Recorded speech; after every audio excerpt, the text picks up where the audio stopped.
de las que me siento orgulloso. O sea, la primera es ser papá de mis 3 hijos, de Juan Camilo, Santiago y Gabriela. Ese es, digamos que, el mayor orgullo. El colegio de la Merced era el colegio más grande de la Sabana.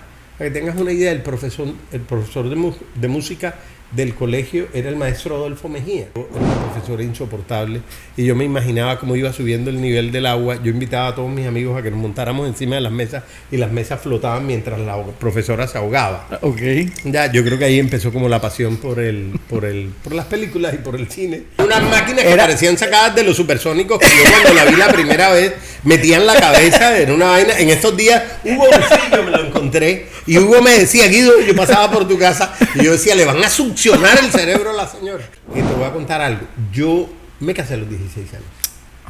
Ok. ¿Ya? Y me casé a los 16 años y... O sea, ¿tu salida del colegio fue...? No. Mi salida no fue por eso. Sarabia, si estuviera aquí, se totearía de la risa. Ok. Un año en el que yo me dediqué a la playa, al surf y a mamar gallo. O sea, ¿de dónde piensas que yo te voy a dar 100 millones de pesos de mi presupuesto para que lo manejes tú? Sí, a mi hijo le di 10.000 barras esta mañana de cosita y tiene la misma edad tuya. Y tampoco usa medias, porque si no usaban medias era malo. Es que ese día aprendí que hay 2 tipos de cócteles. Okay. En el que tú quieres mostrarle a tu familia lo que lograste y en el que quieres venderle a tus clientes tus productos. Y mi papá, que era el gran pilar y el gran apoyo, ya yo le decía, papá, es que siento como si estuviera nadando del laguito a tierra bomba y estuviera como 20 metros de la playa y yo nado y no alcanzo la playa. Bienvenidos a un nuevo episodio de En la Sala con Pedrito. Como todas las semanas, siempre me detengo en este espacio para darle un agradecimiento a todas esas personas que nos siguen en las redes sociales, que nos siguen en el canal de YouTube, que nos ponen sus likes, se suscriben al canal. Continúen poniéndole un like, continúen suscribiéndose al canal. Vamos a traer personajes súper especiales a su programa. Todas las semanas tendremos amigos que nos deleitarán con sus historias aquí en esta sala, en la Sala con Pedrito. Hoy tenemos un personaje, un amigo entrañable, un amigo de muchos años. Diría yo que un gran amigo, un amigo especial en nuestra sala. Hoy tenemos como invitado especial, y tengo que leerlo porque es un gurú de las comunicaciones que tiene un palmarés súper grande, y para él, que es mi amigo y que le voy a dar la bienvenida ahora, voy a hacerle la introducción al programa. El maestro del marketing político, un virtuoso del marketing estratégico, un genio de la producción de cine y televisión y radio, con una formación impecable en publicidad. Es el visionario fundador y CEO de Guido Ulloa Comunicación más Estrategia, una agencia con más de 3 décadas de excelencia publicitaria. Se ha alzado como la joya de la corona en su campo, conquistando mercados a nivel local, nacional e internacional. Su huella en la sociedad colombiana es innegable. Ha sido aclamado en las prestigiosas páginas de PIM y la revista Gerente, donde figura como uno de los 100 líderes más influyentes del país. Endeavor Colombia, por su parte, lo considera un titán de la innovación en la región Caribe. Hoy tenemos un invitado súper especial, mi estimado amigo Guido Ulloa Vergara. Bienvenido, viejo Guido, a tu programa En la Sala con Pedrito, mi hermano. Gracias por estar aquí. Pedrito, mil gracias por invitarme. Gracias por invitarme, es un honor, como te lo dije.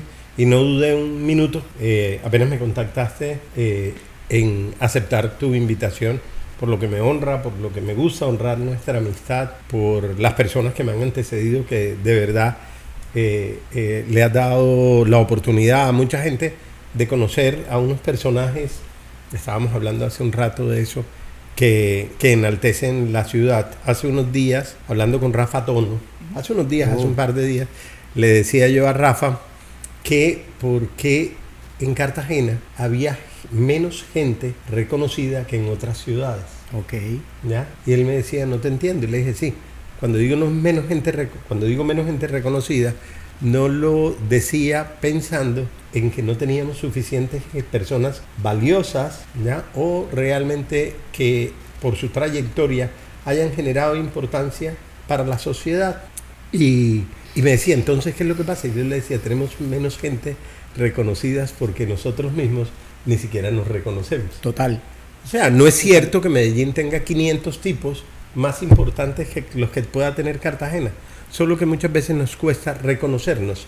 Cuando hablo no es solo reconocer al otro, sino también reconocernos nosotros por lo que podemos hacer, por lo que hacen nuestros empresarios, por lo que hace mucha gente.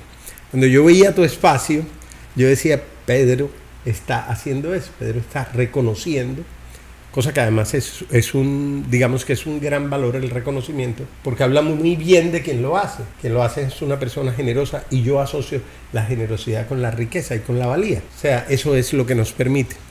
Entonces me deleité con muchos de tus programas, recientemente con uno de una persona a quien admiro muchísimo y a quien respeto mucho, que es Ramón Sarabia, mi hermano, lo estábamos hablando hace un rato, y yo me deleité con el programa, que no solo lo vi, sino que además se lo mandé a un montón de gente. Qué bueno. Y nunca me imaginé estar aquí. Yo pensaba que este espacio era para gente mucho más importante y mucho más reconocida que yo.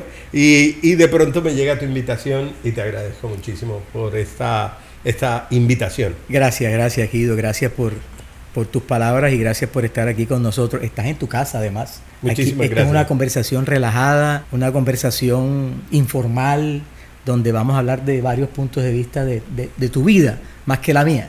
Entonces, Guido, yo siempre en este espacio, en este pedacito, yo freno y le pregunto a mi invitado, ¿quién es Guido Ulloa Vergara? A mí siempre me ha costado hablar de mí en tercera persona, entre otras cosas, cuando la gente dice Guido Ulloa, cuando las personas hablan de sí mismos, me parece que es demasiado pretencioso. Pero pues hay cosas de las que me siento orgulloso. O sea, la primera es ser papá de mis 3 hijos, de Juan Camilo, Santiago y Gabriela. Ese es, digamos, que el mayor orgullo. No puedo decir que es mi mayor obra, porque no es cierto. Okay. Los hijos, pues nosotros y muchos, como dice Khalil Gibran, somos como el arquero. Buscamos cómo dirigir la flecha. Pero me siento muy orgulloso de ellos 3. Juan es biólogo marino, es un defensor del planeta, es un profesional destacado, que yo creo que contribuye, comprometido, y que contribuye diariamente con la conservación. Okay. No solo con la conservación, con el cuidado y con la toma de conciencia en lo que tiene que ver con el medio ambiente. Santiago está en este momento estudiando en España, acaba de terminar en EAFIT, inicia un curso en temas de gerencia de hostelería antes de su maestría. Santiago Ramón, ¿no? Santiago Ramón, además. Yo no estoy, que ojalá Patricia no me escuche, con esa herencia de marca que dejó su madre, a quien admiré muchísimo, o sea, la madre de Patricia, la madre de Santiago, a quien quiero mucho. Hoy me encontré con ella precisamente. Y Gabriela es estudiante del GCI, un colegio de Aspaen. Gabriela además es violinista. Gabriela es miembro del equipo de ACMUN, que es el modelo de Naciones Unidas, dentro de su colegio. Gabriela es cuadro de honor en su colegio. Se acaba de ganar unas Olimpiadas latinoamericanas en temas de programación. Tiene 12 años. Digamos que eso es el máximo orgullo. Entonces yo fundamentalmente soy papá. Por otro lado, pues tú sabes que, digamos que soy ciudadano. Yo todo lo que pueda hacer por esta ciudad, desde mi humilde posición y desde mi conocimiento, pues he estado comprometido con todo lo que tiene que ver con causas. Llevo más de 20 años de ser parte de FUNCICAR, que es una fundación cívica que trabaja por la promoción y la preservación de los valores democráticos, y además por el cuidado de lo público. Okay. Y en esa trayectoria, pues, he querido ayudar desde la agencia a muchas fundaciones y muchas organizaciones que trabajan por la ciudad. Yo creo que eso es... Ese Guido Ulloa. Sí, y lo otro, que lo puedo decir con mucho orgullo, precisamente por lo de Ramón, y la razón por la que hoy estoy aquí, es que, digamos que he contribuido a la construcción de unas muy buenas relaciones con las personas con las que interactúo. Okay. O sea, yo me precio, y lo decía hace un momento, de que mi mayor patrimonio realmente, además de mi familia, son mis amigos. Qué bacano. O sea, es amigos de hace 40 años, 50 casi. sea, con Ramón llevamos 48 años de ser amigos, ¿ya? Con Gonzalo González, Alejandro Ángel, Felipe Castillo, Jerónimo Castillo, una cantidad de amigos que son de hace muchísimo tiempo. Y yo creo que ese es realmente el verdadero patrimonio. Qué bueno, Guido. El resto fue lo que tú generosamente describiste y lo que muchas veces creo que y esto no es un acto de falsa humildad, sino lo que considero son las visiones de muchos actores, de la forma como observan o como ven tu trayectoria, ¿ves? Pero correcto. De lo que yo realmente puedo sentirme orgulloso es precisamente eso. Guido, nosotros hacemos este programa, y tú lo dijiste ahorita, con el ánimo de dar a conocer a nuestros amigos, no solamente en la parte profesional y en la parte de su emprendimiento, sino conocer un poquito de la vida de esa persona. Nosotros en el programa, muchas personas quisieran saber esos apellidos tuyos, Ulloa, Vergara. ¿Ese Ulloa de dónde? ¿Tus antepasados? Bueno, voy a hablar de mis antepasados más recientes. Mi padre, Rafael Ulloa González, nació en Cincé, Sucre, un municipio de la sabana de Sucre, y mi madre nació también en Cincé, ya ambos fallecidos, y luego migraron de la sabana en distintos momentos, hacia Cartagena. Primero mi madre con su madre, con mi abuela Alicia Escudero, y luego mi papá. Mi papá llegó un poco después a Cartagena. Digamos que yo no soy de una de estas familias cartageneras, digamos que hoy lo somos pues porque somos 6 hermanos y vivimos aquí toda la vida, pero nuestros ascendentes son de las sabanas de Sucre. Lógicamente, pues por parte de los Ulloa. Por parte de los Ulloa y por parte de los Vergara. Ambos, claro. Vergara es conocido en la zona, ¿no? Exactamente, Vergara tienen como tienen más arraigo en Sincelejo, pero ellos nacieron ambos en Cincé. Mi padre, de una familia, y esto es importante destacar, de educadores. Mi abuelo era el rector del Colegio de la Merced. Esto marca mucho tanto el talante de mi padre como yo creo que el talante de todos nosotros.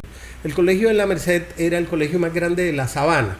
Para que tengas una idea, el profesor de música del colegio era el maestro Adolfo Mejía. Wow. Y el primer piano que llegó a la zona fue el Colegio de la Merced. El primer piano que yo creo que llegó tal vez al departamento. De pronto estoy pecando con esta información, pero eso marca mucho, porque eso marca mucho gustos musicales, eso marca mucho la vida de todos nosotros en lo que tiene que ver con el rigor por el estudio, por la investigación, el rigor y la disciplina por el estudio, que en algunos momentos de la adolescencia se vieron enredados, como ya hablaremos de eso más adelante, pero eso marcó mucho de la vida de nosotros, por el lado paterno. Mi papá fue la disciplina, el rigor por la investigación, y yo creo que un poco podría decir, esto suena medio pretencioso, pero un poco como el talante estoico nuestro, ¿no? Y mi mamá, más recursiva, más hacia el emprendimiento. Mi mamá un día en un hospital, le estaban haciendo unos exámenes y queríamos nosotros medir de manera informal qué tan dañado hubiese podido estar su cerebro en ese momento, y le preguntábamos acerca de los emprendimientos de ella a lo largo de su vida, y contamos, porque era una forma de ponerla a hablar y de nosotros evaluar que también estaba su memoria, e identificamos así contados 35 emprendimientos. Mi mamá lo que hizo toda la vida fue emprender. Por eso cuando la gente me dice empresaria, yo digo empresaria sí, en una etapa de su vida, pero en la etapa previa, o sea, empresaria en los últimos 10 años de su vida, que tú conociste, porque tú eres cliente de las tiendas de ropa, una comerciante, digamos que importante y destacada de la ciudad con el tema del comercio de prendas de vestir. Pero antes de eso lo que hizo fue intentarlo muchas veces. Yo creo que ahí viene parte del carácter aprendido por observación mío en lo que tiene que ver con el emprendimiento. Yo el primer emprendimiento lo tuve a los 15 años, y a los 16 años teníamos empresa. O sea, tú me estás diciendo en pocas palabras que la vieja era la emprendedora. Ambos, no, te digo de ambos, porque fíjate que mi papá era el cerebro. Ya, mi papá era la persona que diseñaba, que tenía el rigor, que investigaba y todo eso, pero mi papá trabajaba era un empleado, inicialmente como contador de la Lotería de Bolívar, y luego como director administrativo de la Lotería de Bolívar. Esos fueron los últimos 30 años de su vida. Mi mamá estaba emprendiendo. yo no podría decir que la única emprendedora era ella, porque detrás de esto estaba quien sostenía de alguna manera los sueños, y en épocas de vacas flacas también que tenía la condición de la estabilidad de un trabajo éramos 6 hijos. O sea, el núcleo familiar básico éramos 8. Eso sin contar con cualquier persona que pudiera llegar a la casa del centro, que viniera de Cincé, porque en esa época las casas de las personas que migraban de las sabanas de Sucre, Córdoba y bueno, y de toda la región Caribe, que migraban a Cartagena, terminaban siendo, como siguió siendo así durante mucho tiempo, como una embajada de los otros paisanos, de los otros coterráneos que venían a vivir a la ciudad. Entonces el primer sitio donde llegaban era la casa de Mari y de Rafael, o de Alicia Escudero, que era mi abuela que vivía con nosotros. Guido, pero te hago una preguntita ahí de la parte familiar. ¿Por qué se deciden a venirse a Cartagena, estando en Sucre? Bueno, eran distintas razones, ¿no? Ya tenían los hijos y todos vivían en Cincé. ¿Tú llegaste a vivir en Cincé? No. Nosotros todos nacimos aquí. Todos ellos se conocieron aquí, sí, claro. Okay. Ellos se conocieron aquí, se conocieron en Cartagena. Primero había llegado mi mamá con sus hermanas y mi abuela, y luego llegó mi papá. Mi papá venía de Barranquilla, ya había estado por allá en el nordeste antioqueño durante un tiempo en su adolescencia, y luego estuvo viviendo en Barranquilla y luego llegó acá. O sea, ellos se casan en Cartagena. Llegaron solteros. Y nosotros todos nacimos aquí en Cartagena. Okay. Nacimos y estudiamos por lo menos el bachillerato, todos mis hermanos. Hubo uno de mis hermanos que ya la carrera la estudió por fuera, que fue Rodolfo, el arquitecto. Rodolfo es arquitecto restaurador y estudió la carrera por fuera. Pero el resto de mis hermanos, Rafa estudió Derecho en la Universidad de Cartagena, Luis Fernando estudió Ingeniería Civil en la Universidad de Cartagena, Alberto estudió Medicina en la Universidad de Cartagena. ¿Ya? Rebe luego estudió Música y Arte en México, cuando se fueron ellos para México, porque hubo un momento en que migraron a México para hacer todo lo que eran maestrías, junto con mi mamá y su esposo, el doctor Orlando Navarro, que es en ese momento médico, fue a especializarse en medicina interna. Y mis hermanos fueron a estudiar maestrías a México en ese momento. Eso fue por allá en el año 83, que fue el único momento, digamos, que donde ellos vivieron fuera. Y ya luego mis hermanos salieron de la ciudad por temas profesionales y de trabajo. ¿Pero se van tus padres con ellos No, se quedan aquí? Mis papás se separan, no recuerdo. Vamos primero a hablar de dónde se asentaron primero ellos cuando se casaron. En el centro. Primero vivieron en la plaza de la aduana, creo, porque yo no había nacido. Nacen primero mis hermanos. Yo tengo conciencia de 2 casas que teníamos nosotros. Una casa dormitorio, ya que quedaba en Boca Grande frente a la bomba. Frente a la bomba de la cuarta. Ya, en una esquina donde luego hubo un almacén de muebles recientemente que se llamaba Diseño y Telas. Esa era la casa, como la casa donde dormíamos nosotros. Pero mis hermanos estudiaban entre 2 colegios, entre los Salesianos y el Colegio de la Esperanza. ¿Ya?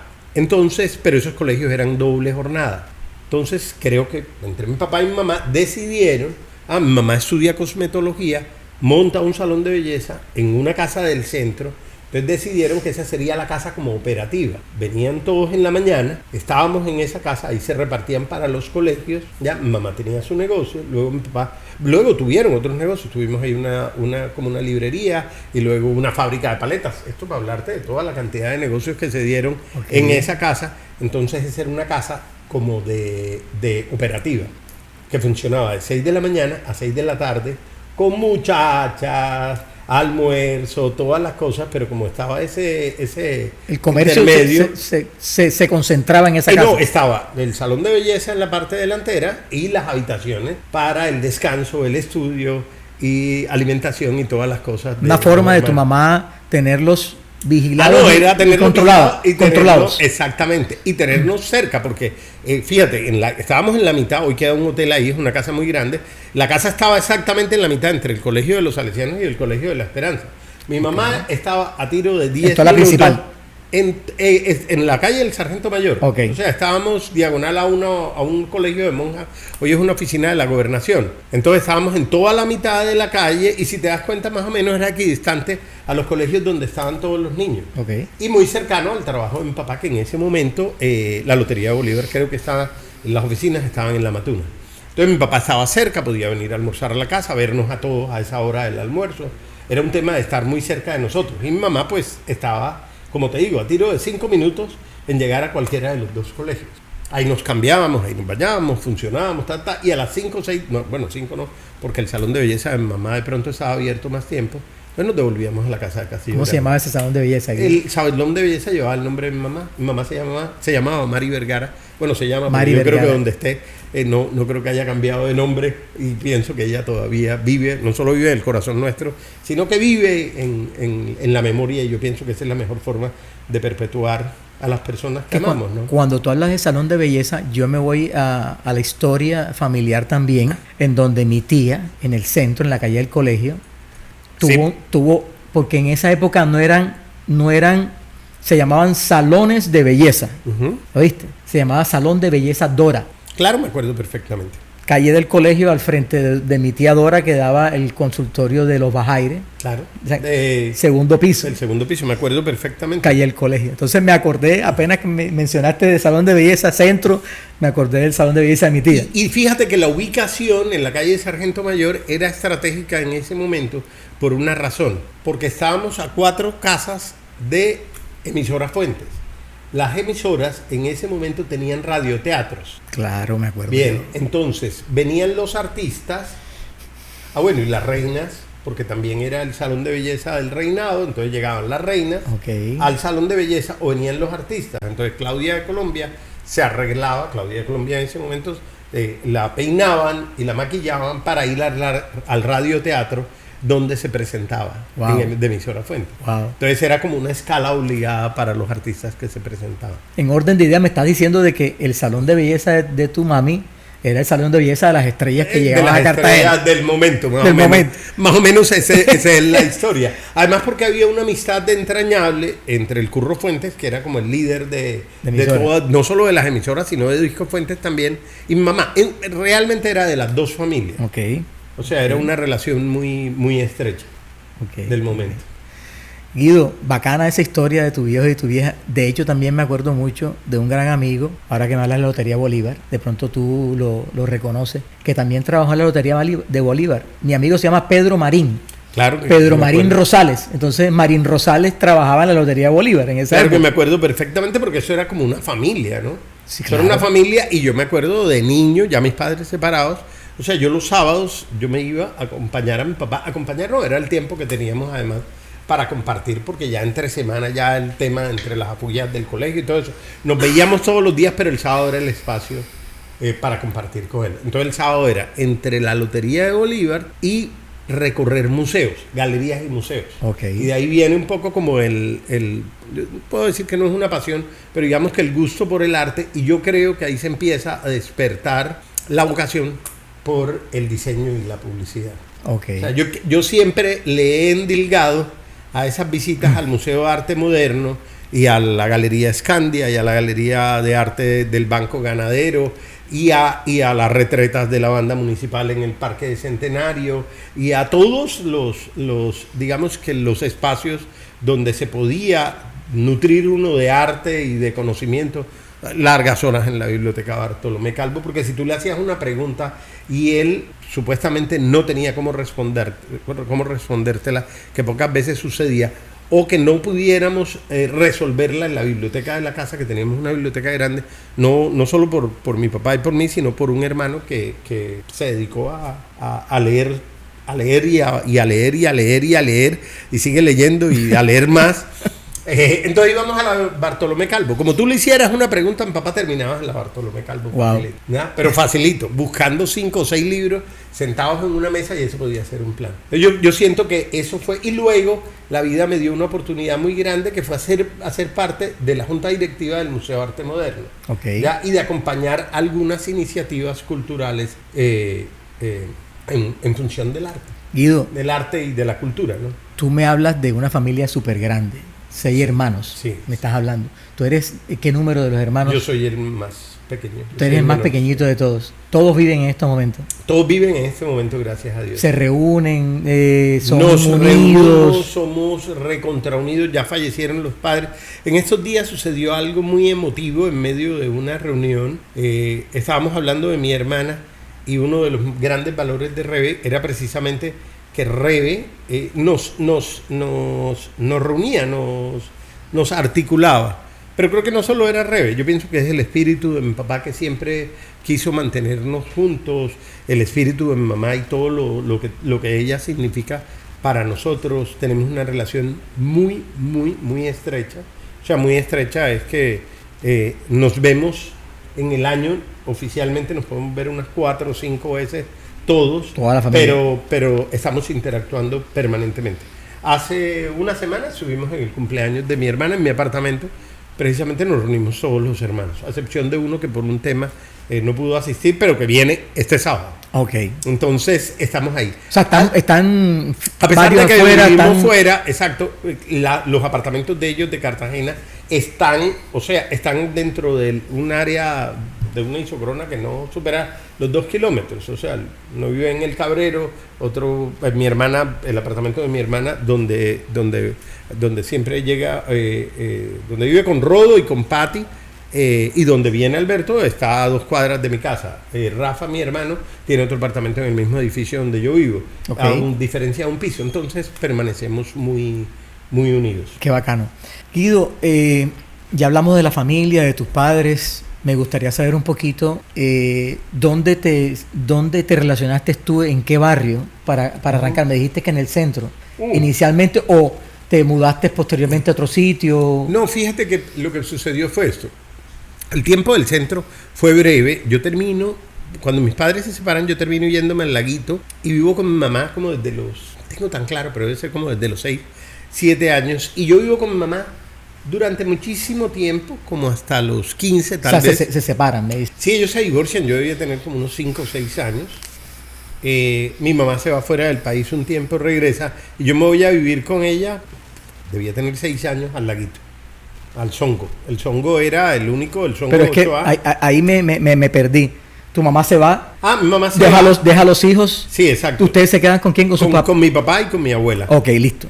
No sé exactamente cuánto tiempo fue, es algo que no tengo como memoria. Y luego mi mamá regresa y yo decido porque yo le comento a mi papá que me quiero ir a vivir con mi mamá y me voy a vivir con mi mamá al Laguito. Okay. ¿Tú decidiste? Sí, tendría 6 años y le dije, yo quiero, lo que puede decidir un niño de esa edad, me quiero ir a vivir con mi mamá. Total. Entonces me voy a vivir con mi mamá al Laguito. Eso es un momento muy importante porque en Laguito no había nada. O sea, el Laguito llegaba, el Pierenogallo estaba apenas construyéndose. No existían sino como 3 edificios y el de nosotros era uno de los últimos, que era el Songo 8A.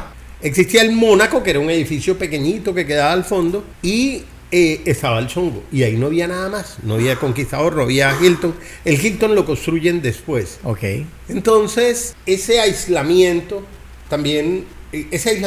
te lleva a una cosa importante que también marca mi vida, y es una conexión como con el mar, porque tú no tenías, o sea, tú ahí jugabas era con el mar. Y los caracolejos. No, exacto, íbamos a pescar, todo tenía que ver con el mar. O hacíamos vela, o remábamos, o esquiábamos. En la partecita de atrás la parte de atrás del edificio, porque es que tú tenías playa y playa, no existía la avenida del retorno. Los carros no llegaban, o sea, los carros eran los 4 o 5 carros que hubiesen en el edificio. Entonces no habían carros, no habían buses, no había nada. Esto lo que quedaba era playa de ambos lados. Y eso hace que o sea, tú no tienes, para jugar fútbol, te venías hasta el campo de Castillo Grande, que en ese momento no era de softball, sino que era una canchita de fútbol. Ok. Pero tú estabas muy chiquito y no te dejaban ir. Ok. Entonces tú vivías ahí. Mi padre y mi madre se separan, nos vamos al Laguito. ¿Ya? Mi mamá regresa de ese viaje, ella se muda para el Laguito y yo decido, era un niño, como te decía hace un momento, y yo le digo a mi papá, me quiero ir con mi mamá, ¿no? Entonces me mudo a un edificio donde viven más o menos unas 27 familias, ya con niños. Eso fue una gran ventaja. Ahí conocí a mis grandes amigos de la niñez, ¿no? Ok. Los Pareja, Tevi Pareja y Alejandro. Wow. que vivían en ese mismo edificio. Lina Uribe y su hermana Marcela, un niño de los Estados Unidos, un gringo, Larry Ferguson, una lacra de aquella, que era hijo del agregado militar de la embajada americana aquí. Estaba un amigo que afortunadamente falleció, Alfredo Espino.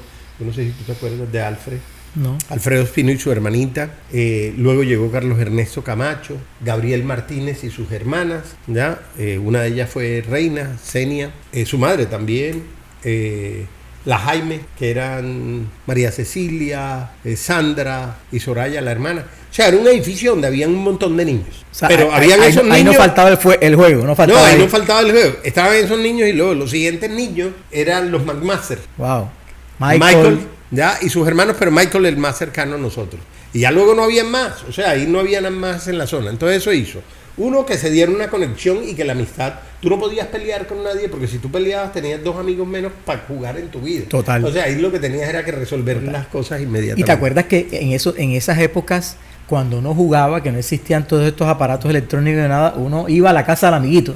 Sí. Lo invitaban a jugar y se pasaba uno todo el día con los amigos. Y más acá tirando carritos y huevonadas. Exactamente. Entonces, esto era un tema muy tribal. O sea, esto era una tribu que había en ese edificio de niños y una tribu de padres que además se encargaban, porque para el único cine que había en Boca Grande era el de la base naval. Entonces tenía alguien que llevarte hasta el cine de la base naval, ¿ves? Yo me acuerdo de ese cine de la base naval, mi hermano. Bueno, entonces eso era más o menos. Me vi una película ahí que se llamaba Brillantina, me vi en ese cine. Bueno, ya sabes cómo era ese tema.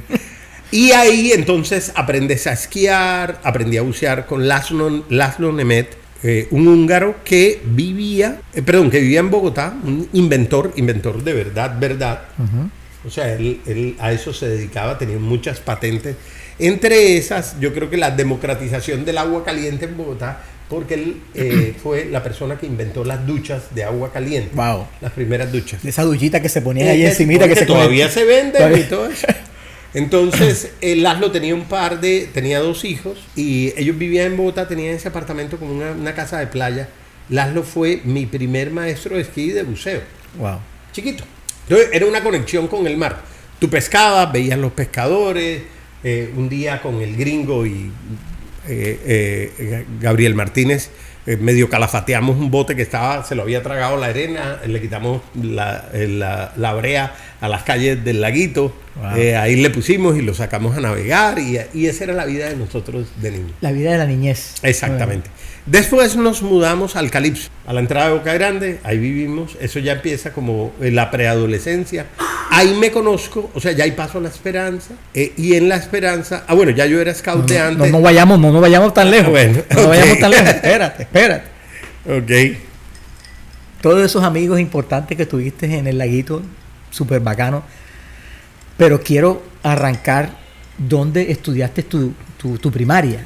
A la primaria en un colegio, fíjate que la vida luego me trajo de nuevo a ese colegio. O sea, ¿en el laguito? No. La primaria en un colegio de una familia que era muy cercana a la nuestra, que eran las Viañas, era el colegio Pablo VI, que quedaba donde queda hoy la sede de la chichería de la Universidad Jorge Tadeo Lozano. Wow. Luego entré a 20 años después, no, mentira, como 17 años después, entré a esa misma sede como profesor de la Tadeo Lozano. Wow. O sea, en la misma sede donde yo había estado en mi preescolar y mi primaria, luego entré como profesor de la Tadeo Lozano. Yo creo que tal vez de los profesores más jóvenes que había tenido en la Tadeo. ¿Como una forma de agradecimiento fue ocasional? No fue una convocatoria que hicieron en ese momento un gran amigo, una persona a la que admiro mucho, que es Eduardo Hernández, quien era el decano de publicidad de la Tadeo Lozano. Okay. Sacaban la primera promoción de diseño gráfico de la Tadeo Lozano y sentían que querían conectar a esa primera promoción con la verdadera realidad de los publicistas y los diseñadores gráficos. Entonces convocaron a los directores de las agencias, en ese momento a Iván Posada, a Jimmy Méndez, creo que a Oscar Martínez y a mí, para que acompañáramos a esa primera promoción como profesores de cátedra de algunas materias que eran importantes. A mí me tocaron los chicharrones, las materias más hartas.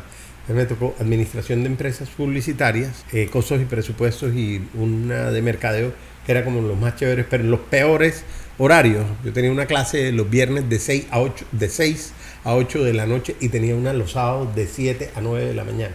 O sea, eso, me dieron los chicharrones más grandes. O sea, llegué tarde a la repartición de las materias y me tocaron las más tenaces, pero volví a ese colegio. Entonces estudio primaria en Pablo Pablo VI, VI, sí. ok. Y de ahí me voy al Colegio de la Esperanza. O sea, mi papá... Muy cerquita. Cerquita. No, porque era lo que nos quedara cerca, también en la casa. Había un tema curioso porque yo me venía solo del Laguito, como a los 7 años me venía solo en un bus, que era una línea de buses de palo, de madera, que Los se llamaba Laguito. los pequeñitos, eso. Laguito Mangapopa, así que eso se demoraba como 2 días. Uno tenía que levantarse a las 5 de la mañana para llegar a las 6:30 al centro. Y yo llegaba a la estación de buses, que era ahí en la Torre del Reloj, y de ahí me iba caminando hasta la casa del centro nuestra, Ok. donde mi papá me estaba esperando para llevarme de la mano hasta el colegio. Wow. O sea, yo hacía todo el recorrido solo, pero mi papá me llevaba de la mano desde la casa, que quedaba a 2 cuadras del colegio. Bacán. Del Bacán. colegio. Entonces, Del colegio Pablo VI, ¿qué te acuerdas? unas maestras maravillosas y mucha fantasía, ¿sabes? Yo me acuerdo, siempre recordaré un día que empezó a llover y empezó a llover. Mi papá nos recogía además en el colegio y empezó a llover y yo empecé a imaginarme, porque había una profesora, yo debía estar en preescolar porque eran de estos salones donde había mesitas para 4 personas y yo era una profesora insoportable y yo me imaginaba cómo iba subiendo el nivel del agua. Yo invitaba a todos mis amigos a que nos montáramos encima de las mesas y las mesas flotaban mientras la profesora se ahogaba. Ok. Ya, yo creo que ahí empezó como la pasión por las películas y por el cine Ok. y por estas vainas. Entonces, mucha fantasía alrededor del colegio, mucha fantasía. Pero yo sentía que estudiaba en un colegio donde nos exigían muchísimo, pero donde estas señoras Viaña, que eran todas las profesoras nuestras, sentían un profundo cariño por Rebeca, mi hermana, que estudiaba conmigo en ese momento, y por mí. Eran amigas de la familia, entonces nos querían mucho. O sea, yo siento ese espacio que era de esa primaria en la que te pegaban con la regla en la mano, pues yo no lo viví de esa manera. Yo viví mucha exigencia. Con mucho cariño también. Ya, pero también lo sentí como con mucho cariño. Guido, saltaste del colegio Pablo VI a la Esperanza. A la Esperanza, sí. ¿Pero para bachillerato o terminaste No, en no, la para Esperanza? bachillerato. Para bachillerato. Para Arrancaste bachillerato. Mi papá tenía una forma de asegurarse que nosotros no nos quejáramos del colegio o que en un momento dijéramos que no nos gustaba el colegio. Es que mi papá te decía, escoge el colegio. O sea, se podía escoger entre Salesiano, Salle y Esperanza en esa época. Sí, pero había San Carlos, pero igual San Carlos. Él digamos que te ponía a escoger dentro de un shortlist, ¿no? Dentro de una lista que él te llevaba uno. Yo me imagino que como era todo, él era estratégico desde el amor, seguro que te metía en un colegio inmundo y luego te llevaba al Salesiano y a la Esperanza para que tú escogieras y tenías que escoger alguno de los otros 2 donde habían estudiado tus hermanos. En ambos teníamos historia. O sea, Luis Fernando, mi hermano, luego se graduó de los Salesianos. Habían iniciado todos en los Salesianos y luego se habían dividido entre los 2 colegios. Eso de tener historia en ambos colegios además era un tema muy exigente porque, por ejemplo, Alberto se había ganado todas las exposiciones científicas. Entonces lo que esperan cuando tú llegas al colegio es que te ganes todas las exposiciones científicas. Total. Ya porque por ahí pasó un Ulloa que eso era. Y los profesores, acuérdate que los profesores de la Esperanza y muchos de los del Salesiano eran profesores que eran egresados de la Universidad de Cartagena. O sea, eran profesores, no era egresados porque ya hubiesen salido, o sea, porque hubiesen terminado sus estudios, sino que eran profesores que se compartían entre la Universidad de Cartagena y el colegio. Entonces, mis profesores eran los mismos profesores de biología, ya, el de química o de matemática o de física eran los mismos de la universidad. Total. Sí, eso era una cosa loca, porque además muchas veces el profesor llegaba mostrándote unos exámenes que le acababa de hacer a los tipos de primero o segundo semestre allá y era el que te iban a poner a ti. ¿Ya? O sea, eso era una cosa loca. Pero yo valoro muchísimo lo que sucedió en ese colegio. Pero fíjate una vaina, tus papás, según lo que tú me estás contando, en orden de ideas, eran unas personas muy a la vanguardia, estaban muy pendientes de dónde colocaban a sus hijos y en qué colegio los colocaban, y qué estudiaban y qué no estudiaban. O sea, los formaron de una formación especial. Sí, yo te voy a contar una cosa. Yo creo que ahí hay varios temas. Porque escogieron la Esperanza, o sea, a mí escogieron el Salesiano en esa época, pero la Esperanza en esa época era un colegio, la letra con sangre entra. De disciplina prusiana, sí. Yo creo que por parte de ambos existía un profundo respeto por el conocimiento. ¿Ya? Desde 2 visiones distintas, pero existía un profundo respeto, uno por el conocimiento, por principios, o sea, el tema de las ideas, el tema de sustentar. Mi papá decía que era innecesario levantar la voz si tú tenías la razón. Pero tenías que tener la razón. O sea, no hay nada más complejo que tener la razón. Porque para poder tener la razón tenías que estudiar. O sea, tú no puedes tener la razón simplemente porque se te da la gana de tener la razón. Total. Que es lo que sucede hoy día y es lo que estamos viendo en muchos escenarios, infortunadamente muchos escenarios políticos, donde la gente cree que tiene la razón por la investidura que tiene y no al revés. No es que tienes la investidura por la razón, el conocimiento, la experiencia que te asista. Total. Entonces, o sea, el que tiene la razón es el que tiene el fusil en la mano, ¿ya? O el que tiene la razón es el que tiene el poder. Ellos nos educaron de una forma distinta. Tanto que te voy a contar una cosa. En unas discusiones que se daban, discusiones en el buen sentido, porque eran de debates que se daban en la mesa, ahí todos éramos iguales. La diferencia de edades entre nosotros cuando son 6 hijos son muy grandes. Y el espacio para hablar y el respeto para la persona que estaba hablando era exactamente el mismo para el de 7 que para el de 17. Ok. ¿Sí me explico? O sea, tienes su espacio, se te escucha, sustentas, ¿ya? Y se valora lo que tú dices, no por una imposición de que este es el mayor, no, nada. O sea, es por digamos que la importancia estaba dada, uno por el respeto y otro por el conocimiento, porque tuviera sustentación. Si no tenía sustentación, pues simplemente tenías que recogerte e investigar y otra vez salir a defender.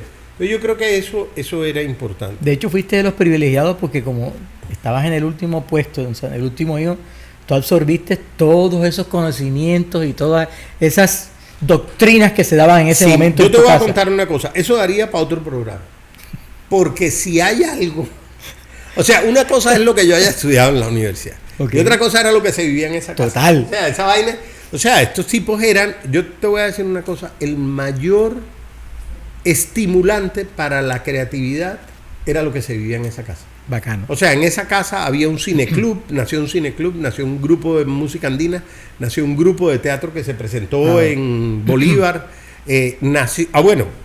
había un laboratorio de comportamiento animal permanentemente, y no era porque hubiesen gallinas o todo esto, sino porque además mi hermano investigaba permanentemente, Alberto Ulloa, que luego estudió psiquiatría. Había una biblioteca gigantesca, se hacían exposiciones de pintura, o sea, pasaban 1000 cosas todo el tiempo. Así, o sea, tú un día llegabas y estaban ensayando Hamlet. O sea... ¿Y tú qué están haciendo ahí? No, imagínate, llegabas tú y de pronto te encontrabas a unos manes con unos floretes ensayando una escena de espadas de Hamlet. Tú eres una esponja. Entonces tú veías eso. Pues yo no sé si era una esponja o estaba a punto de enloquecerme, porque ahí pasaban vainas rarísimas todo el tiempo.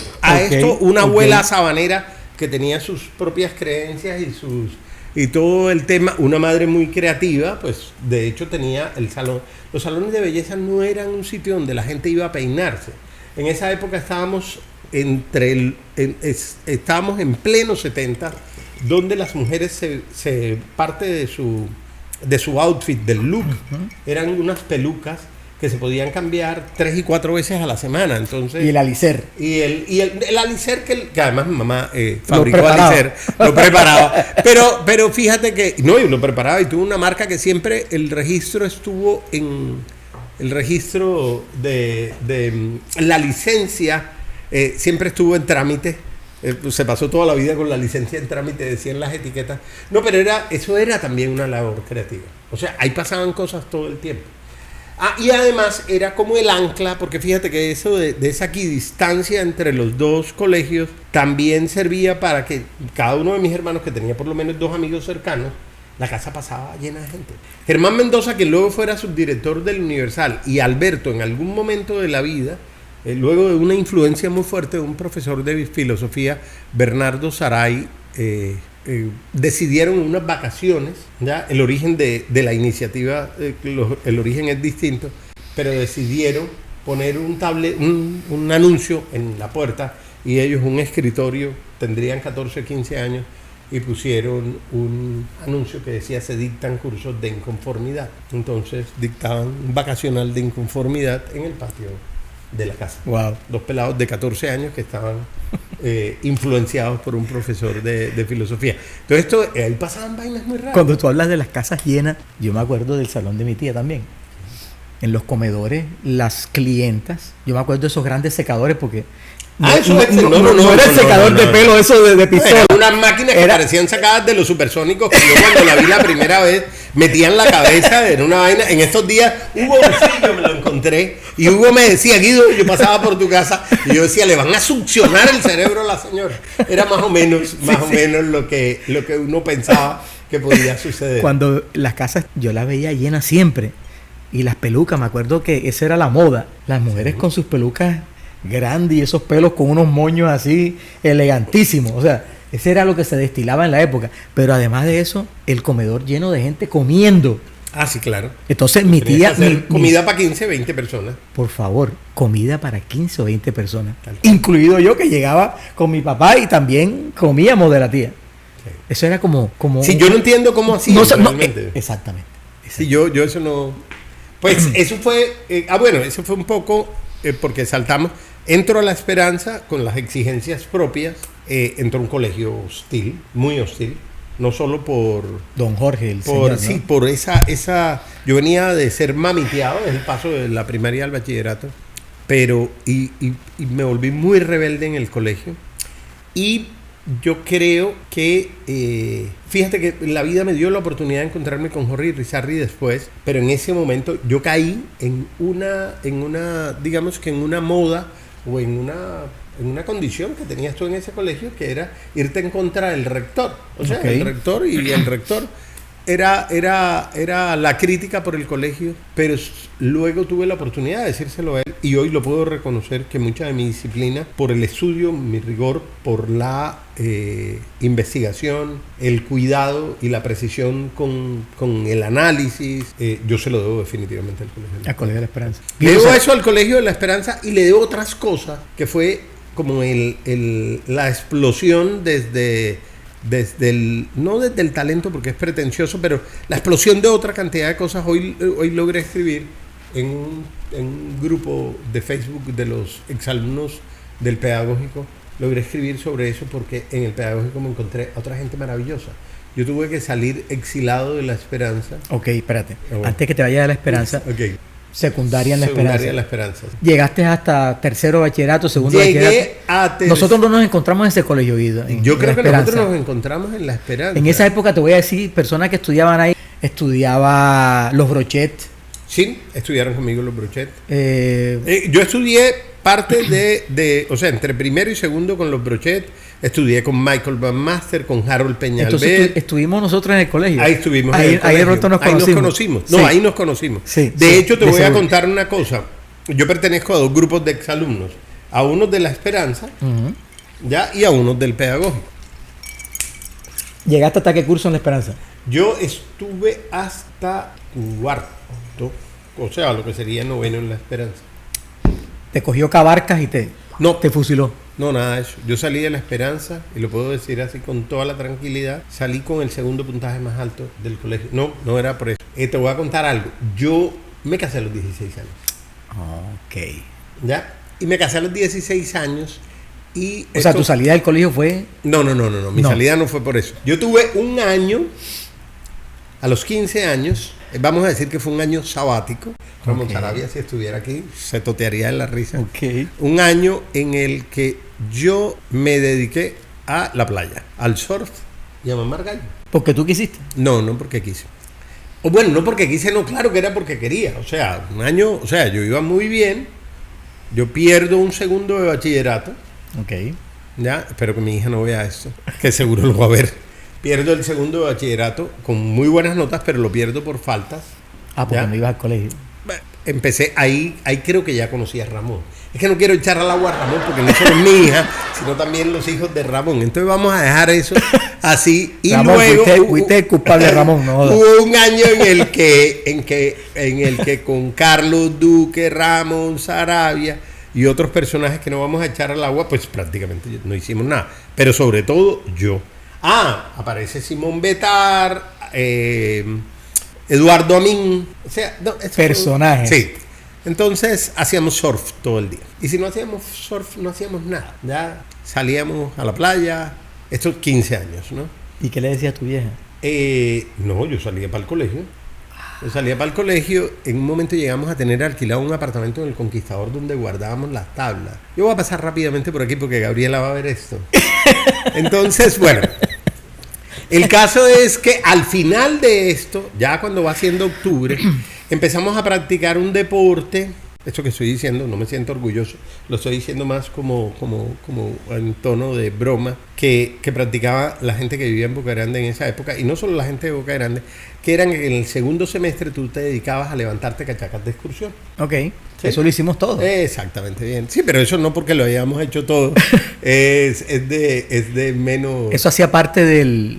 Debe ser un tema de cultural. las vacaciones, del folclore, de los pelados Solo de esa que, época. No chateábamos por el celular, sino chateábamos personal. Entonces, solo que yo no entendí bien cómo era la mecánica de ese momento. ¿Ya? Y yo me casé con una cachaca de excursión.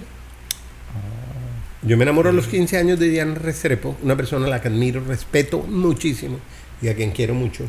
Liliana. No, Diana Restrepo. Diana Restrepo. Diana Restrepo. Una mujer absolutamente bella. Vino en una excursión.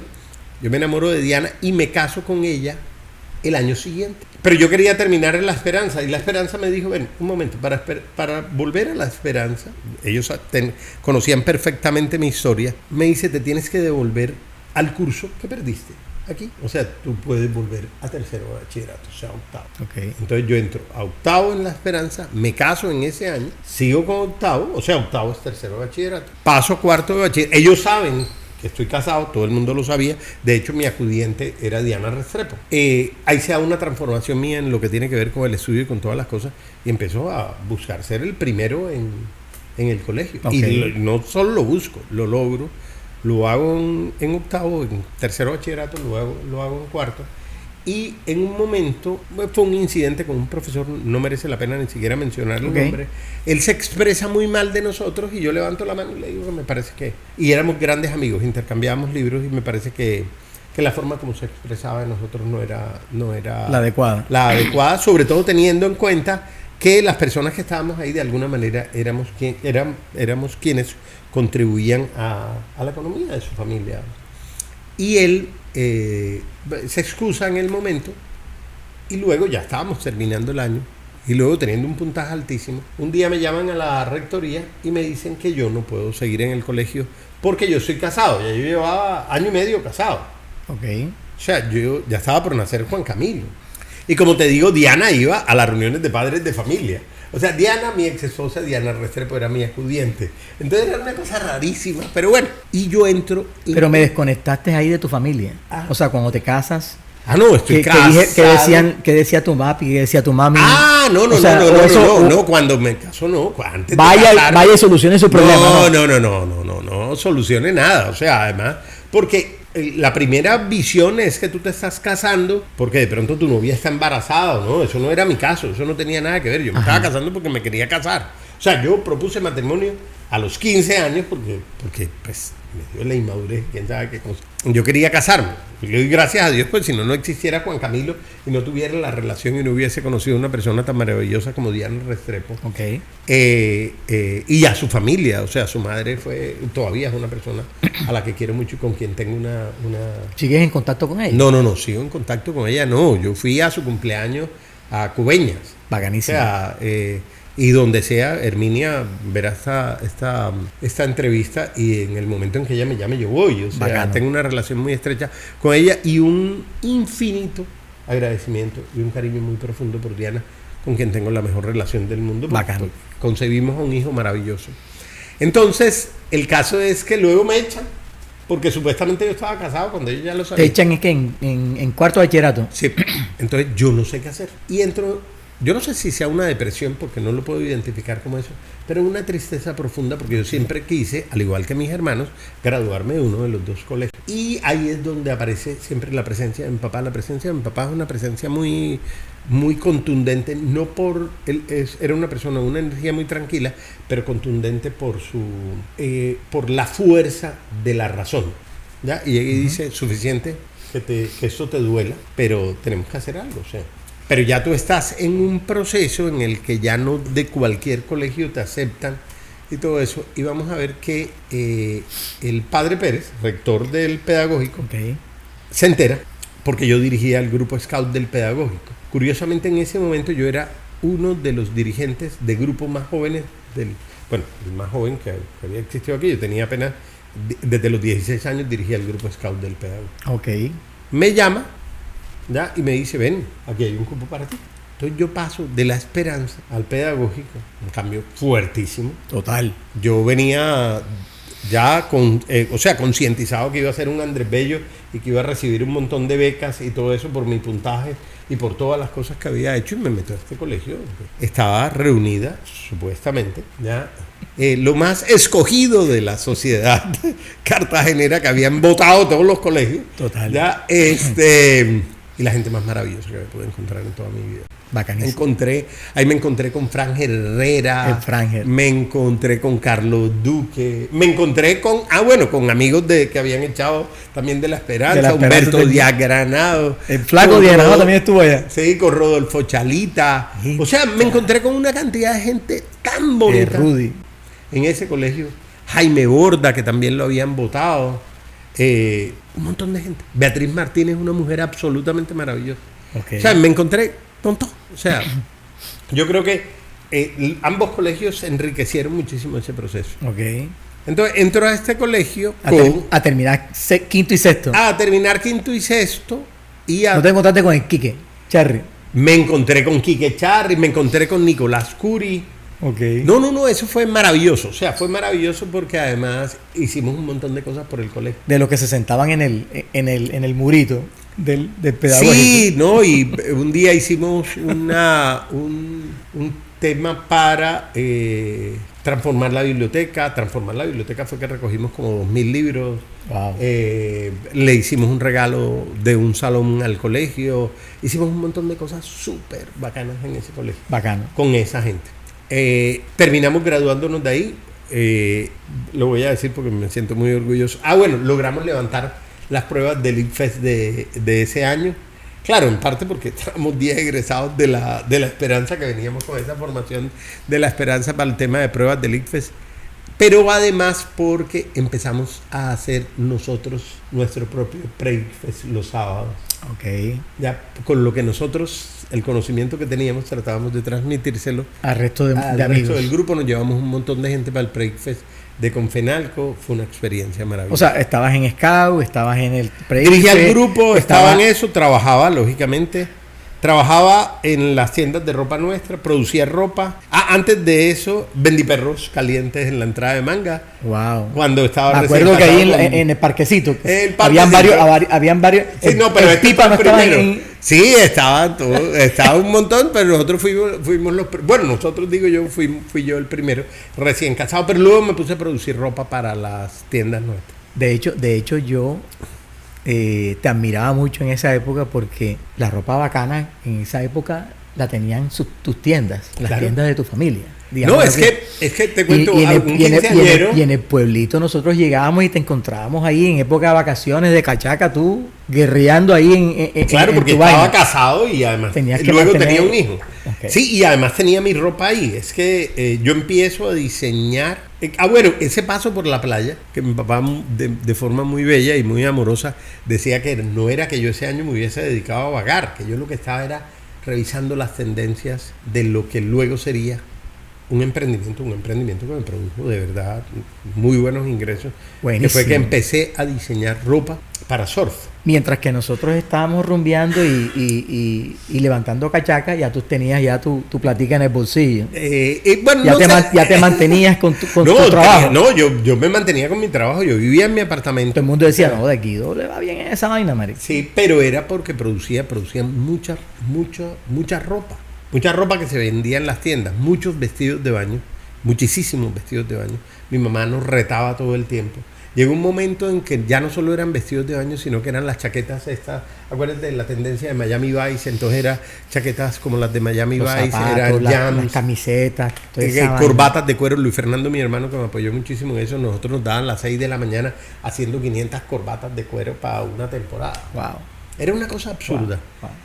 Mucho trabajo en ese momento y bueno, ya llega lo de termino colegio y Te gradúas con toda esta gente que me me acabas de gradué con toda mencionar. esta gente con un muy buen puntaje en el ICFES, con un muy buen reconocimiento por parte del colegio y me gano 2 becas. Ok, o sea, metiste papeles para 2 becas. No, yo quería estudiar psicología y una psicóloga que conocía el pre de Confenalco me dijo, dame estos datos, y un día me puso a llenar unas cosas y me llega la notificación de una beca para estudiar psicología en la Universidad del Norte y otra en la Metropolitana. Wow, Barranquilla. En Barranquilla. Pero yo no me puedo ir para Barranquilla porque tengo a mi hijo, Juan Negocio, Camilo, hijo, mujer, mejor dicho. no, ya estaba divorciado, pero lo que sucedía era que tenía a Juan Camilo y tenía que producir. Y la única forma de producir era estando al frente del cañón, y estando al frente del cañón, o sea, al frente de las tiendas, era estando en Cartagena. Ok. Entonces me toca renunciar a las becas y decido quedarme aquí. Y antes de eso, me empieza a pasar algo muy raro, y es que algo muy raro, no, algo muy normal dentro del negocio era que yo diseñaba las vitrinas de Cartagena Sport, de las tiendas de nosotros, y diseñaba algunas escenografías para los desfiles de moda que Ahí te hacíamos. venía esa... Me veo haciendo una campaña política sin ser publicista, me veo en un congreso de publicidad sin ser publicista. Pasan una cantidad de cosas previas. ¿Esto a raíz de las relaciones de amigos que tenías? No, tú nada, mismo no, te era vas un tema que surgía. Fíjate que yo quería estudiar psicología, pero el tema vocacional por el diseño era todo desde hacía mucho tiempo. Okay. De hecho, fíjate, yo me gano un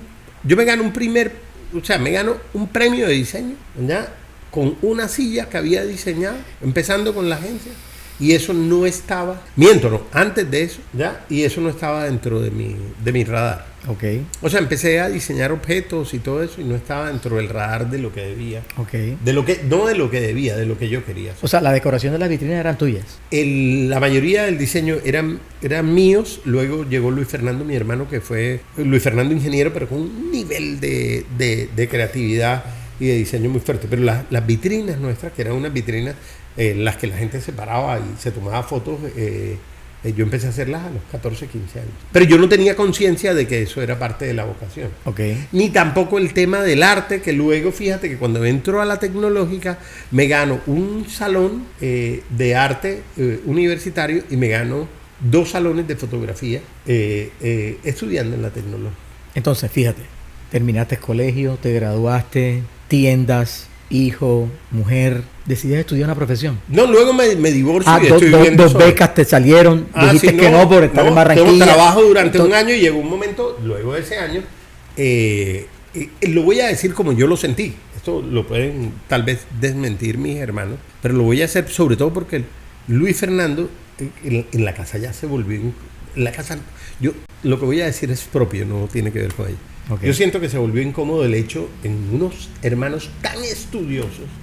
Ya había pasado un año, me graduó, ha pasado un año, me estoy volviendo ese empresario. Ay, el estudio, ¿qué pasa? O sea, en una familia Ellos tan estudiantes, rigurosa, tú negociante, o sea, sí, esto no es lo que nosotros queremos para ti. Estos estudiantes ya con maestría.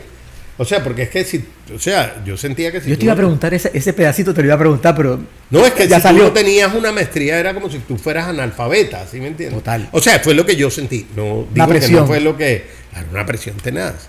Además, mi papá no paraba de estudiar, mi mamá tampoco paraba de estudiar, a pesar de que mi mamá se dedicaba a un tema artístico, mi hermana. O sea, tú alrededor lo que tenías era eso. Y un día Luis Fernando llegó y me dijo, ¿qué vas a hacer? Entonces, no, yo estoy esperando que abran diseño industrial en la Tadeo, que el difunto de Pombo había dicho, Augusto de Pombo había dicho que lo iban a abrir. Y me dijo, no lo abrieron, tienes que estudiar algo. Y me doy cuenta que la tecnológica abre el programa de publicidad. En mi cabeza, en esa época no era programa ni era nada. O sea, en esa época no hay programas, es una carrera. Entonces me voy a buscar y me doy cuenta que dentro del pensum, a lo largo de la materia, tienen 7 materias relacionadas con psicología. Okay. Comportamiento del consumidor, psicopublicidad. O sea, no se hablaba de neuromarketing en ese momento. Yo dije, yo creo que por aquí es la cosa. O sea, definitivamente esto se parece mucho a lo que yo hago.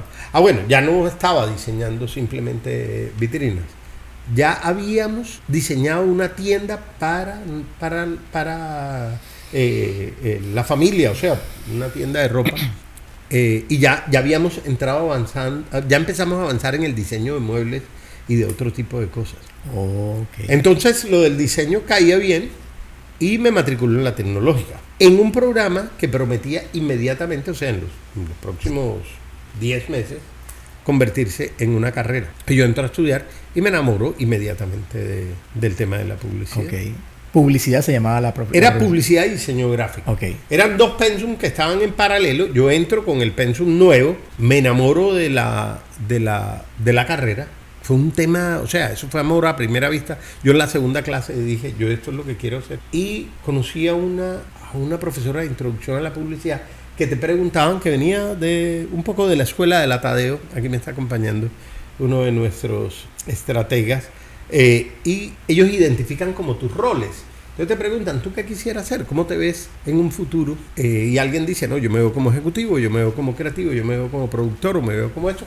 Y había niñas que estudiaban publicidad porque pensaban que podían ser modelos o que podían ser presentadoras de televisión. Y recuerdo que Nubia me pregunta ¿cómo me veo? Y le dije, yo voy a ser director de una agencia de publicidad. O sea, te marcaste de una vez. Sí, entonces me dijo, ¿y cómo vas a hacer para ser director? Es una carrera muy grande, muy larga. Y yo pues en tono no de broma, en realidad, y le dije, porque es que voy a fundar mi propia agencia. Me dijo, ya, una bogotana muy rigurosa. Y dijo, ¿y tú sabes todo lo que tienes que hacer para eso? Y le dije, sí, y por eso estoy aquí, o sea, aquí empiezo. A los 10 meses le estaba diciendo a esa misma bogotana, mi profesora, que se retirara de la universidad. Bueno, mi profesora, que en ese momento era mi novia, eso es un off-off. Le estaba diciendo que se retirara de la universidad. Porque yo al año siguiente iba a fundar una agencia de publicidad. Y fundé Estrategia, que fue la primera agencia de publicidad. Ok. Ahí arrancamos. Siento la presión familiar y no veo muchas opciones de lo que yo quisiera estudiar. Reviso el pensum que ofrece este programa con la promesa inicial de la tecnológica de que eso se va a convertir en una carrera. Entonces empiezo a estudiar. Tremendos profesores, la mayoría bogotanos. Había un profesor local, pues local no, de la región, Luis Eduardo González, Luis Carrascal, Marta Lucía Maya, una excelente profesora paisa en todo el tema de psicopublicidad. O sea, me empiezo a encontrar con una cantidad de gente maravillosa. Cristina Lombana, Mimi Figueroa, esta profesora de la que te hablaba hace un rato, Nubia Moreno Amador, o sea, gente maravillosa, Sandra Dorado. Y el tema con la publicidad fue amor a primera vista, a primer corazón, a segunda vista, a todo. O sea, yo inmediatamente dije, eso es lo que quiero estudiar. O sea, eso es lo que yo quiero hacer. Y empiezo a averiguar cuáles son las materias del anterior pensum. Entonces, en el segundo semestre, yo me matriculo con las materias del nuevo pensum en la mañana, del nuevo pensum del programa, y en la noche con las materias del anterior pensum. Wow. Y me encuentro con una cantidad de gente maravillosa. O sea, te enamoraste de este tema. Yo pasaba metido en la universidad. Yo en ese momento, gracias a Dios, no tenía que trabajar, porque como había trabajado tanto, digámoslo de alguna manera, o sea, eso significa que le había vendido mucha ropa a mi mamá. Yo tenía como un ahorro ahí que me permitía, porque eso te da una idea de cuánto podíamos producir, que me permitió durante ese año concentrarme única y exclusivamente en el estudio sin tener que preocuparme por otras cosas. O sea, tenía la plata para mi apartamento, el dinero para cubrir todos mis gastos, pero para concentrarme en estudiar. Ya estaba separado. Ya estaba divorciado. Estaba soltero. Pues estaba divorciado, que no es la misma condición. Digamos que sí, estaba soltero. ¿Tu hijo se fue con tu señora para...? Mi hijo estaba chiquito, Juan, se va con su madre para Medellín. Yo vivo en un apartamento en la entrada de Boca Grande, entro a estudiar en la universidad, ya desde antes vivía en ese apartamento, entro a estudiar en la universidad, me meto de cabeza con la universidad, me encuentro con una cantidad de gente. ¿Y por qué todo el mundo decía en esa época, Guido Ulloa es paisa? Te relacionaban como con los paisas, ¿era por el negocio de la tela, de la ropa? Sí, no que en esa época la gente paisa era la que estaba metida en el negocio, no un costeño... Sí, no entiendo, porque mi mamá es, pues, mi mamá muy, muy cartagenera, digámoslo así. Pues imagínate, se había hecho aquí, mi mamá debió llegar aquí como a los 14, 15 años. ¿Ya? Y yo había nacido aquí, estudiaba aquí, tenía amigos, ya Ramón Sarabia se había ido a Bogotá y había traído a sus amigos cartacayacos de Bogotá. De pronto andaba por, mucho de como pronto con por eso. esa, sí, mis amigos, muchos de ellos eran bogotanos. Tenía unos grandes amigos, tengo unos grandes amigos aquí, heredados del pedagógico, Humberto Díaz Granados, Juan Grau, que eran como los más cercanos. Un estudió conmigo en el Montessori. Ah, bueno. Cuando estábamos de niñito. Fíjate que era Rafa Leconte, era una época. Rafa. Rocío Molina, que había sido mi novia luego, antes de entrar a la universidad, o ya en la universidad. Bueno, era un tema muy interesante. Y del pedagógico, fíjate que hubo un tema muy importante. Heredé a unos amigos en Manga y en el Pie de la Popa. Ok. Los Mulet, Franger Herrera. Los Mulet. Sí, o sea, empiezo a tener otros amigos ya de Manga y el Pie de la Popa, que eran mucho más del pedagógico, porque acuérdate que los barrios también se movían con colegios que les quedaban cerca, Total. por obvias razones. Entonces, era mucho como de eso. Pero la verdad, ya yo estaba, cuando entro a la universidad, me concentro como en unos amigos de la universidad, en el desarrollo de todo el tema de la universidad, y empiezo a planear lo que debía ser mi agencia hace 35 años. Entonces tú Yo tenía 22 años en ese momento. terminas publicidad y en el transcurso... No, yo no termino publicidad. Ah, Yo no termina. cuando voy a empezar, cuando estoy terminando segundo semestre, empiezo a concebir mi agencia. O sea, te sales a la universidad. No me salgo de la universidad, empiezo a construir en mi Ok. cabeza lo que vas a yo hacer. quería que fuera mi agencia. Ajá.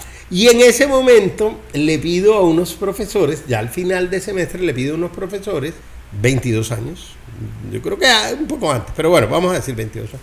Le pido a unos profesores, Nubia Moreno, que en ese momento era mi novia, Luis Eduardo González, luego fuimos donde Luis Carrascal, luego hablamos con Sandra Dorado, luego hablamos con Marta Lucía Maya, que se vengan a trabajar en un proyecto que yo voy a emprender. O sea, tú como estudiante Sí. llamas a profesores para hacer un proyecto. Sí.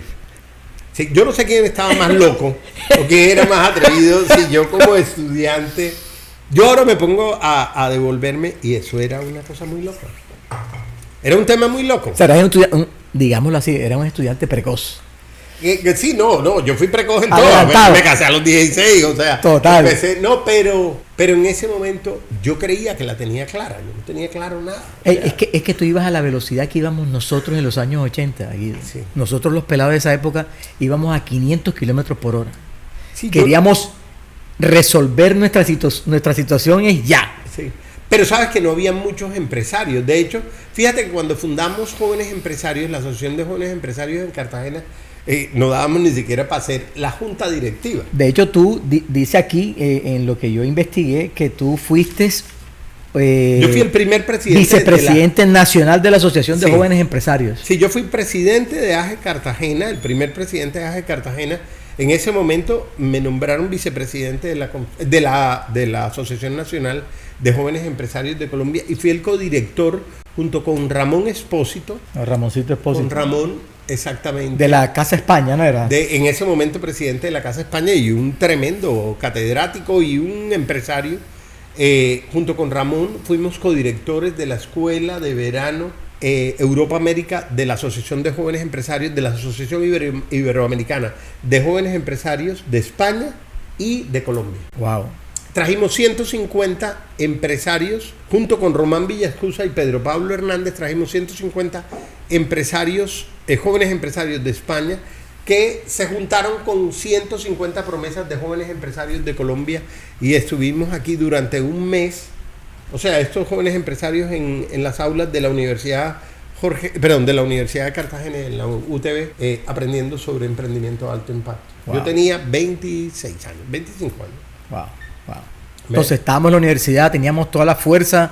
Entonces decido le dijiste a los profesores, vámonos a montar esta vaina. ¿Y qué pasó? En un andén de Manga, le dije a Nubia, vamos a montar una agencia, renuncia a la universidad. Y ella se encargó de convencer al... No, ella llegó y me dijo, ¿con quién más? Y le dije, con Luis Eduardo González, un mago de la creatividad. Había sido mi profesor de desarrollo de la creatividad, venía de la Bolivariana, Nubia de la Central, una persona que para mí tiene un valor muy grande, que fue quien se atrevió a hacer todo eso, Cristina Lombana, una bogotana, que se trajo a toda esta gente de Bogotá para formarnos a nosotros profesionalmente en temas de publicidad. Entonces termino segundo semestre, ya estoy montando todo el tema de la agencia y voy donde mi mamá a decirle que necesito que me pague el resto de la plata que me tiene para yo montar mi agencia. Ya se me había acabado la plata. Ya yo no tenía plata. Okay. Ya era la plata como del dinero que me debía de la ropa y de todas las cosas que había producido. Entonces me dijo, pero si estás pensando en eso, prodúceme una colección. Y yo me dedico entre octubre y diciembre a producir una nueva colección de ropa. Se la vendo al almacén y con eso me pagan y yo tengo el dinero para montar la primera agencia. Wow. ¿Ya? Entonces, monto la primera agencia en el centro, en el segundo piso del edificio Ferrer El Neser, diagonal a la Cámara de Comercio, arriba donde hoy está Estudio F. Okay. ¿Ya? Monto una agencia absolutamente bella, ¿ya? Y arranco con mis profesores a desarrollar ese proyecto. Una utopía completa. Y yo siento que estrategia y comunicación, comunicación. No, en ese momento era estrategia, estrategia se llamaba publicidad y comunicación. Wow. Entonces montó estrategia ahí. Ajá, y ¿seguiste en la universidad? No, claro que seguía en la universidad porque además tenía que... los mismos profesores que te calificaban eran tus empleados. No, porque fíjate que ahí pasa una cosa, que uno de ellos ya no eran mis profesores, ya Nubia no era mi profesora, ni Luis Eduardo. Okay. Sí sucedía con Marta Maya, ¿ya? Y sucedía con Sandra Dorado. Entonces era mucho más complejo porque la sensación era un poco de que si eran tus empleados tú ibas a tener una buena nota. Mi sensación era que de la única manera que tú te podías validar como jefe de alguien era rápidamente adquiriendo un conocimiento que te hiciera ganar el respeto por parte de ellos, que eso no lo ibas a lograr en los siguientes meses. Okay. Y mucho menos si no entraba un cliente por la puerta, o sea, no había nada. Tuvimos nuestro primer cliente, fue Classic de Andrei, en ese momento era un restaurante recontratop de la ciudad. Wow. O sea, de recontratop de la ciudad, ¿no? Era el Historia mejor patria de Colombia, sí. Ahí hicimos el lanzamiento.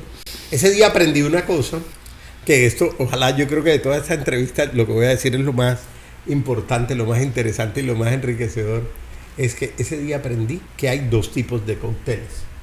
Okay. En el que tú quieres mostrarle a tu familia lo que lograste y en el que quieres venderle a tus clientes tus productos. Okay. Yo hice el primero, que es el que la mayoría de la gente hace. Entonces invitas a tus amigos y a tu familia para contarles lo berraco que eres, ¿ya? Y lo que estás haciendo. Y de esa gente, esto es casi que no me gusta decir que son como sentencias digamos que inmodificables, pero que me perdonen todos los invitados que seguro que verán esto, ojalá lo vean más que mi familia, lo vean otras personas. Ninguno de esas personas que asistió a ese cóctel fue mi cliente, nunca en la vida, ya, como suele suceder. Total. Ya, o sea, cuando tú invitas a tus amigos, invitas a las personas cercanas, que es muy chévere que compartan ese momento, eso hazlo en otro momento, pero si tú vas a hacer un lanzamiento de tu producto, haz un evento que te produzca oyendo, que te produzca plata, o sea, que tenga un objetivo. Si el objetivo es mostrarle a tu gente que tú eres un berraco y que has logrado cosas, claro, yo tengo que decir que en ese momento lo que tenía eran 22, 23 años y pensaba como se pensaba además en esa época. No, además, y todavía la gente piensa igual. Claro, no, y además es que si no invitas a tu familia... La gente que no se asesora bien, hace la misma, en la misma. Y es que si vamos a invitar a los amigos a la discoteca a que se vayan a tomar las 3 cajas de whisky que compré. Al final no van más a la discoteca. No van a ir más. Y eso de hecho, en la agencia me escuchan decir muchas veces que yo los eventos corporativos yo no doy trago gratis. O sea, lo que sea que se haga tiene que tener un propósito y un propósito ligado a unos objetivos de mercadeo. Entonces lanzo en Classic de André y al día siguiente pienso que toda la ciudad me va a hacer fila para contratarme y no va nadie. Wow. Nadie de nada. Y así pasan los días, muchos días. Entre otras cosas porque los medios eran limitados, no es como lo que sucede hoy. Entonces, ¿tú cómo anunciabas? Anunciabas en el Universal, de hecho, haces un anuncio en el Universal que lo leían un número limitado de personas. Tú tenías muchas relaciones públicas en esa época. Sí, pero... A la larga tú formaste eso también por eso. O sea, tengo unas relaciones públicas que me pueden ayudar en un momento determinado a crecer. Sí, lo que tienes son 22 años. Y acuérdate, si te devuelves 35 años atrás, tú no eras empresario a los 22 años. Total. En esta ciudad, tanto que vuelvo al tema, cuando fundamos Jóvenes Empresarios, nosotros, la misma junta directiva era la asamblea y eran la junta directiva y los suplentes. O sea, aquí no habían jóvenes empresarios. la ciudad era una ciudad de gente mayor que dirigía las empresas. Así es. Y que se las heredaban a los hijos cuando ya eran muy mayores y ya no podían tomar decisiones. Total. O sea, el tiempo de heredársela a los hijos o a los nietos o hacer el relevo generacional dentro de las organizaciones era a muy elevada edad. O sea, Cartagena estaba dirigida por personas mayores.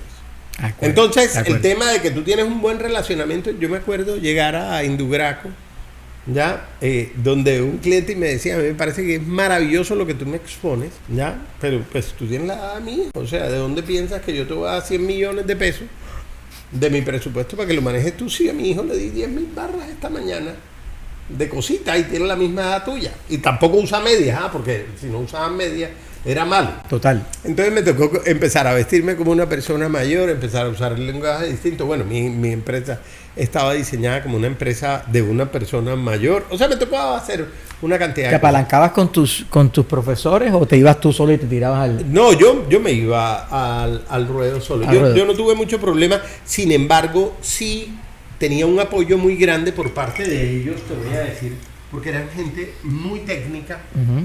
Pero lo voy a decir sin pocos de ellos con experiencia en el tema de comercial de la calle. Infortunadamente en Colombia pues sucede en publicidad. La publicidad tiene una condición: al que le va bien, le va muy bien y no se va a la academia a menos que ya sea muy mayor, o sea que llegue a cierta edad que ya no le importa el dinero. Pero al publicista que le va muy bien, le pagan tan bien en una agencia y tienen tan poquito tiempo para preparar una clase que prefiere quedarse en una agencia. Okay. O sea, tú lo que te pagan por una clase no se compara con lo que te vas a ganar como una agencia si eres buen publicista. Total. ¿Ya? Y aquí la reputación de la academia no vale tanto. En el campo nuestro la reputación son de los premios. No es que tú seas profesor de una universidad a otra, distinta a si eres un profesional del derecho, de la ingeniería o de otras disciplinas. Okay. Si tú eres matemático puro y eres profesor de la Universidad Nacional, eso tiene un valor, ¿ya? Si tú eres publicista, tiene un valor que te hayas ganado unos jefes o que te hayas ganado unos canos o que dirijas una empresa o que hayas hecho una trayectoria. Entonces, aquí tú no te mueves a la academia por dinero. Generalmente quienes se mueven a la academia por vocación. Entonces son personas que muchas veces no han estado directamente ligadas con la experiencia profesional. De acuerdo, totalmente. Entonces, ¿qué pasaba? Que yo era comercial, pero no era cierto que el tema relacional no.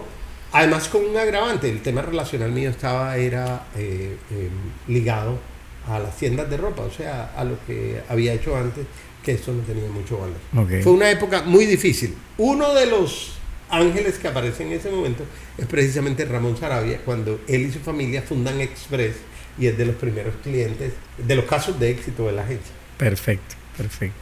Entonces, ¿duraste en el centro cuánto tiempo en esa oficina? Estuve en esa oficina. ¿Y cómo llegaste a crecer para llegar a donde te conozco yo, que estás acá en el edificio de Bancolombia? No. ¿O tú saltaste para otro sitio diferente? Claro, nosotros estuvimos, y tú te acuerdas, tú tal vez te acuerdas porque tú lo mencionaste, nosotros estuvimos lo que es hoy la esquina de Hasman, era Estrategia. Ok. Claro, una agencia muy grande. Estrategia y comunicaciones. Estrategia, publicidad y comunicación. Publicidad y marketing, disculpa. Y marketing. Estrategia, esto es 5 años después. O sea, la agencia demora en ese... Yo no sé cuántas veces me quebré en ese momento. Yo creo que como... O sea, me quebraba cada mes. No lograste el éxito inmediato. No. O sea, tuviste tu altibajo de arrancada. No, altibajo no. O sea, yo nací con un dinero que me permitía sobrevivir durante 6 meses y a los 6 meses, porque hay muchas quiebras que la gente conoce, que es cuando tú liquidas tu empresa o cuando te embargan o todo eso, pero la realidad fue que yo no sé cuántas veces me quebré. O sea, yo en esos primeros años me quebraría en silencio muchas veces. O sea, podía quebrarme 3 veces en una semana cuando yo llegaba a la casa y no sabía qué hacer. Ok. Ya, porque el tema no era tan sencillo como yo me lo había planteado. Dentro de la utopía mía, yo quería, 1, hacer una empresa nacional desde Cartagena, cosa que no iba a ser tan sencilla. 2, yo podía desafiar al establecimiento, a las empresas que existían en ese momento, y porque yo tenía unos tipos que eran unos berracos, que eran mis profesores, ya, que eran unos verdaderos profesionales de la publicidad y que lo podíamos desafiar. No estaba contando con que la mayoría de las empresas, estaban dirigidas por personas muy mayores, que además se relacionaban entre ellos y que ya la torta de la publicidad estaba repartida en Cartagena. Esa curva de aprendizaje fue dolorosísima, o sea, dolorosísima que tú no te imaginas. O sea, y mi papá, que era el gran pilar y el gran apoyo, ya, yo le decía, papá, es que siento como si estuviera nadando del laguito a tierra bomba y estuviera como 20 metros de la playa y yo nado y nado y nado y no alcanzo la playa. Eso era como una pesadilla, o sea, tú todas las noches, o sea, yo soñaba con que yo nadaba y no alcanzaba la playa. No te pierdas el próximo episodio de Guido Ulloa Vergara. Seguiremos hablando de su tesoro, su empresa y cómo desarrolla sus proyectos. Motivación 100%, aquí en La Sala con Pedrito.